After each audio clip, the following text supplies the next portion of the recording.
Obviously, I received the subfloor. I received it on Sunday instead of Saturday.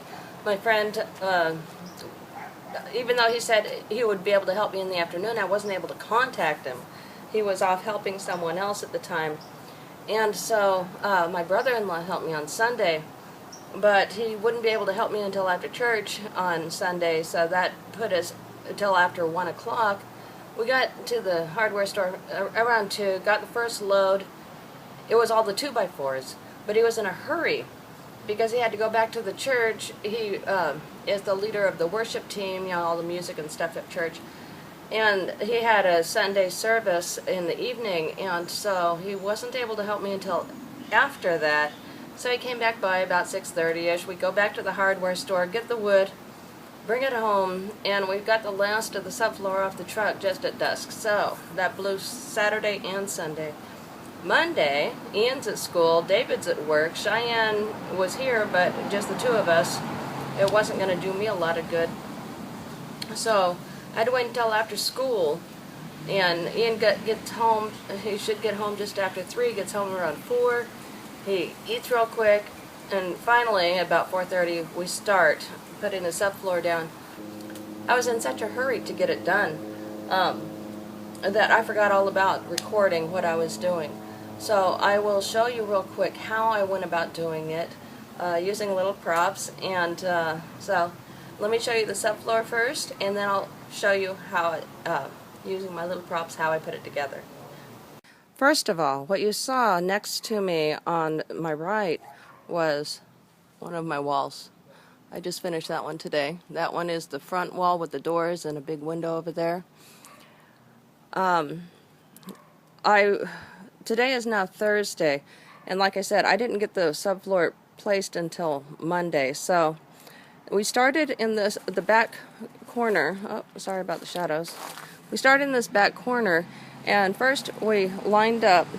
It's tongue and groove subfloor. So here's one of the tongues that I still need to trim off. And I'll just have my husband, because he's better with a skill saw than I am, take and just cut it right off while it's sitting here. And that's common practice.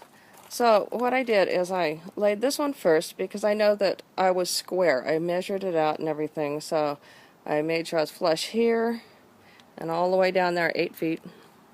We put this one down. Oh, first I put glue on every joist and around the edge framework, and we carefully laid it on top of the glue.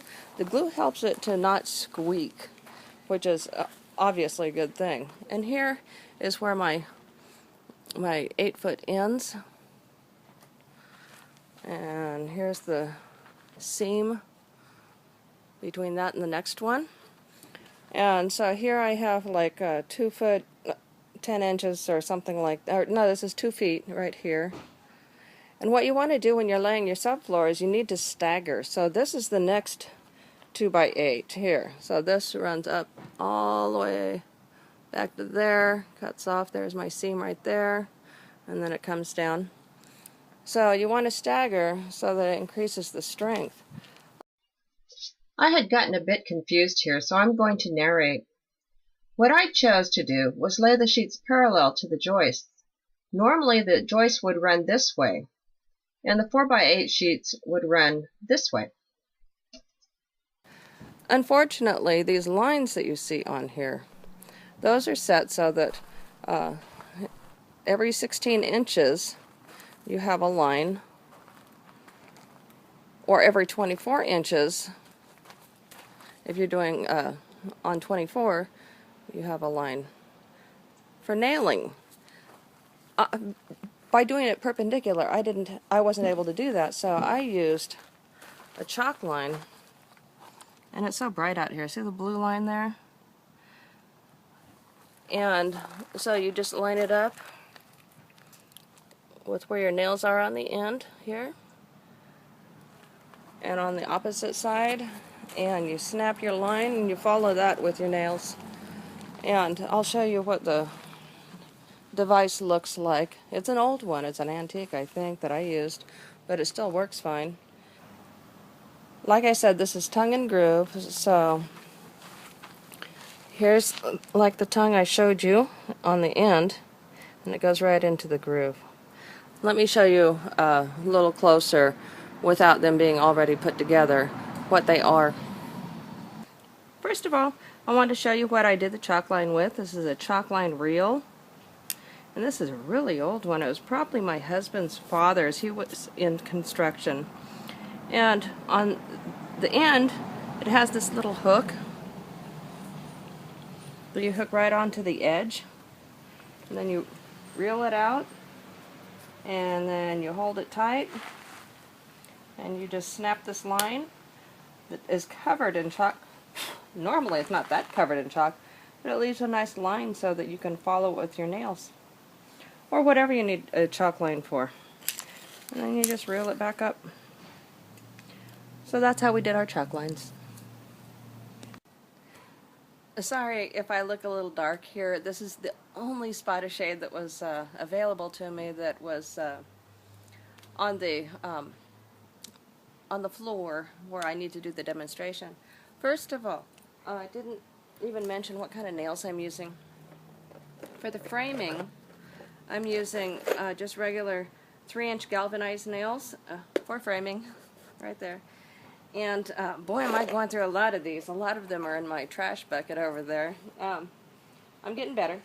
I used to be good at stuff like this, but it's been a long time since I built anything. And also, it's just a lot harder with the arthritis getting worse, and the sciatica is really torturing me right now. But to attach the flooring and what I'm going to use on the wall sheathing that goes on the exterior of the frame to enclose it, I'm using just these little 2-inch common nails. So for the floor, I should have used something more like a twisted nail, because that helps to secure the floor and hold it in place better. Those cost more and they're harder to put in. So I chose to just, get one box of nails for both purposes, instead of getting a whole box of nails just to attach this floor. Okay, so done with that part. Your construction glue, which or construction adhesive, and it doesn't have to be any fantastic quality. It just got a Loctite brand. And your joists, well, that one has staples there. Your joists are like that, and you might have one maybe up on the end here, up on the end there. And if you're starting on this one, you would glue on just half of it for the half of the board that's going to land on this, because the next sheet is going to land on the other half. So you put your glue just on this half, and then a bead down the center of this, down the center of your outer frame, and then you carefully lay your OSB down right up on top of all of that, and secure it in with nails. Oh, I didn't talk about that.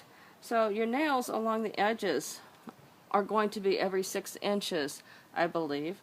I'm not a pro. And also, down your seams, you want to do them like every 6 inches. But in the center area, it's okay to do every 12 inches. So, between the seams, you'll usually have 2 rows, and on those, every 12 inches. Okay, so I've gotten, let's pretend, oh, this is upside down. Let's pretend that this one's already attached, and I've got it flush up to my edge. And this is the next one I'm laying, and it's also going to meet the edge. Let's just do it that way instead of a stagger.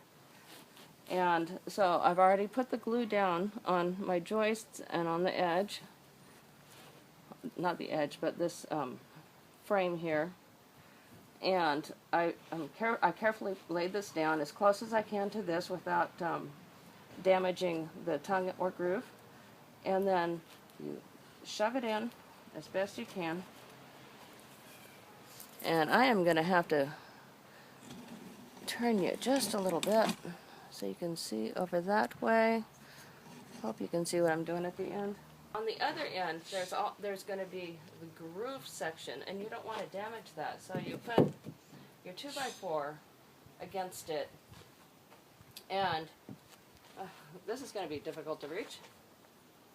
Anyway, so you would hammer the end of this in order to close up the gap over there.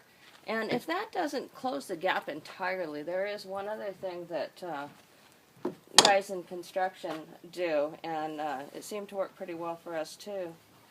So you've gotten it as close as you can get it, and because this is mobile, I can't do it on here, but let's just pretend that I'm on the tongue side over here. And so you just stand in the center area of the 8-foot, and then you jump forward like that, and it helps to slide it right on up there. And with Cheyenne, it was really cute. So there was the three of us doing it together, and so when I did it to show Ian, because with my sciatica it hurts my foot to do things like that, so I was trying to get him to do it, and so I showed him, and Shai thought it would be better if all three of us did it together. So we stood in a line on the 8-foot span, you know, me in the middle and then the two kids on the ends, and we'd count to 3 and all three jump at once. Oh, holding hands, mind you. She wanted us to hold hands, so there's 1, 2, 3, jump, and it worked really well. So I can say that it does work. So evidence is right here. Even after you close the gap all the way in, the first one, we thought that the gap was supposed to close entirely, and it wasn't until on the second one, when I had finally given up on closing that gap all the way in the first, on the second one, when I slid it up there, because it was a smaller piece, I slid it all the way in there. I looked at the end and saw it can't go any further.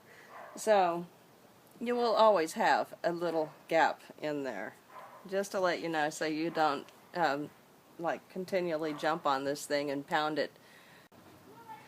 Thank you for joining me in building my foundation.